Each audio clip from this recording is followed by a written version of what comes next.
अस्सलाम वालेकुम। आज जो रेसिपी शेयर करूंगी वो है गजरेला रेसिपी। बहुत ही परफेक्ट मेजरमेंट के साथ मैं रेसिपी आपके साथ शेयर करूंगी।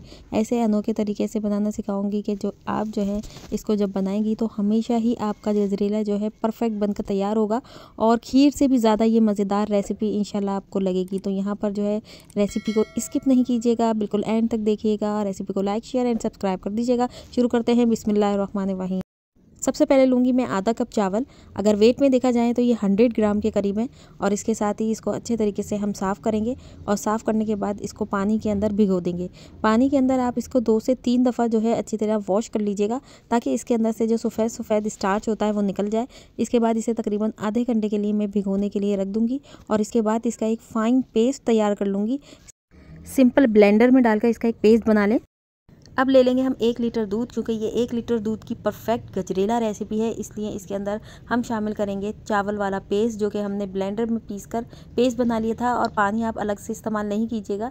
जिस पानी में आपने चावल को भिगोया था उसी पानी से आपने थोड़ा सा पानी ले लेना है, वही वाला चावलों वाला, और उसी से इसका पेस्ट बना लेना है। और इसके बाद जो है हल्के हाथ से इसको मिक्सिंग करते जाना है, मुस्तकिल तौर पर मिक्स करना है जब तक चावलों में जान ना पड़ जाए, यानी दूध के अंदर चावल पक ना जाए। और देखें, बिल्कुल घुमाते घुमाते आप देख सकते हैं चावलों के अंदर से एक भी गुठली नहीं है, और चावलों की जो गुठलियाँ बन जाती हैं वो बिल्कुल भी नहीं है। और दूध देखें किस कंसिस्टेंसी के साथ उबल रहा है। इसी तरीके को देखते हुए आपने दूध को उबालना है। इसके बाद फ्लेम को बंद कर देना है और बंद करने के बाद जो है आपने एक अलग से एक देगची लेनी है और देगची को बिल्कुल मीडियम फ्लेम पर रखना है और उसके अंदर डाल देनी है आधा कप चीनी। परफेक्ट मेजरमेंट है, आधा कप चावल, आधा कप चीनी और 1 लीटर दूध।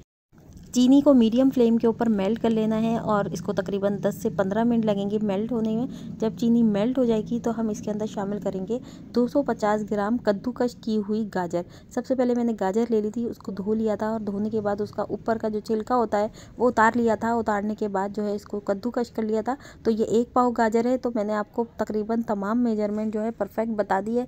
आप आराम से हमेशा गजरेला बेहतरीन बना सकते हैं इस मेजरमेंट के साथ। इसके गाजर को अब हम पकाएंगे शीरे के अंदर, और गाजर को शीरे में पकाने का मकसद ये है कि गाजर जो है पूरी तरह हलवा ना बने। क्योंकि जब दूध में गाजरों को पकाते हैं तो गाजर बहुत ज़्यादा सॉफ्ट हो जाती है, जिससे गजरेला का वो मज़ा नहीं आता जो इसका ट्रेडिशनल मज़ा है। तो यहाँ पर जो है चीनी के अंदर हमने गाजर को पका लेना है, और जब गाजर चीनी के अंदर पक जाएगी तकरीबन 2 से 3 मिनट के लिए, तो फिर हम इसके अंदर डालेंगे खुश्क दूध, जो कि मैंने आधा कप लिया है। और खुश्क दूध इसके अंदर खोए का काम करेगा। हम यहाँ पर खोए का इस्तेमाल नहीं कर रहे हैं क्योंकि हमने बहुत देर तक दूध की कुकिंग नहीं करनी है, इसलिए हमने यहाँ पर खुश्क दूध को शामिल किया है ताकि इसका फ्लेवर जो है खोए वाला हो जाए। और इसके साथ इसमें जाएगी कुछ खुशबूदार चीज़ें, जिसमें जाएगी सब्ज़ इलायची, जो कि मैंने 1/4 चाय का चम्मच लिया है। और इसके साथ ही इसमें जाएगा 1 चाय का चम्मच केवड़ा वाटर। दोनों को अच्छे तरीके से मिक्स करने के बाद मैंने इस गाजर के अंदर शामिल की है। गाजर को शीरे में पकाने का मकसद ये है कि गाजर जो है ज़्यादा टूटे नहीं हमारी, और इसका ट्रेडिशनल फ्लेवर जो है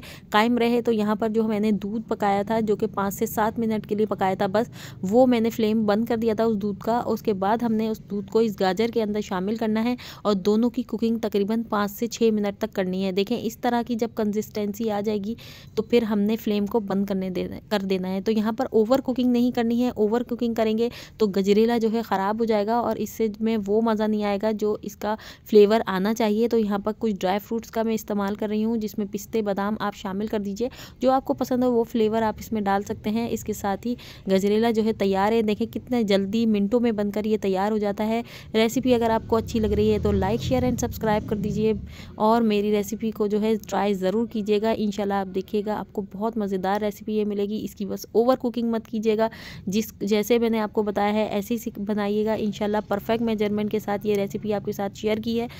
आजकल जो सीज़न चल रहा है गाजर का, उसमें तो गाजर बहुत मज़ेदार आ रही हैं। इसमें आप गाजर का हलवा भी ट्राई कर सकते हैं, गजरेला भी ट्राई कर सकते हैं, इसके साथ गाजर की बर्फ़ी भी तैयार कर सकते हैं। लेकिन गाजर को अपने खानों में ज़रूर शामिल रखिए, इससे हेल्थ बेनिफिट भी बहुत मिलती है। इसके साथ ही मुझे इजाज़त दीजिए। अल्लाह हाफिज़।